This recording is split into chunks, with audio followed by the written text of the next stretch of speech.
आगे बढ़ते हुए खबर शामिल करते हैं। असद कैसर और शाह महमूद कुरैशी की राहदारी जमानत की दरखास्त पर असद कैसर शाह महमूद कुरैशी की राहदारी जमानत कल तक मंजूर कर ली गई है। पेशावर हाईकोर्ट की मुतालिका अदालत में पेश होने की हिदायत भी सामने आई है और वकील ने ये कहा है कि मेरे मौक्किल को इस्लामाबाद हाईकोर्ट में दाखिल नहीं होने दिया जा रहा। आसिफ शकूर बोल न्यूज़ के नुमाइंदा हमारे साथ मौजूद हैं, उनसे अहवाल जानते हैं समाअत का मजीद। जी आसिफ बताइएगा।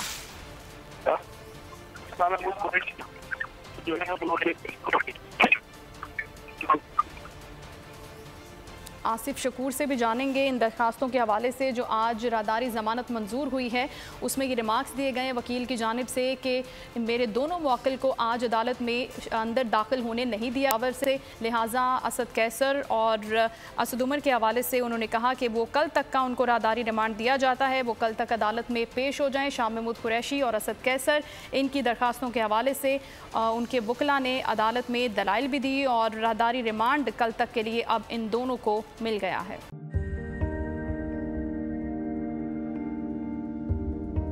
कैसे कैसे सितारे डूब गए, खूबसूरत नजारे डूब गए, ख्वाबों के सभी किनारे छूट गए, गमजदा दुख के मारे डूब गए। कितनी मुश्किल का सामना है यहां, कितने लोगों के प्यारे डूब गए।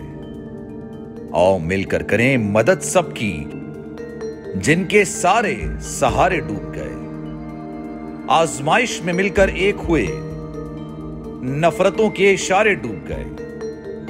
कितने प्यारे हमारे डूब गए। कौमी सानहे की सूरत हाल से लम्हा बलम्हा बोल रखेगा बाखबर।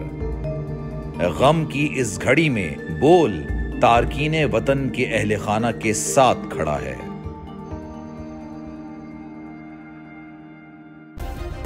सब्सक्राइब करें और बेल दबाएं ताकि कोई खबर रह न जाए।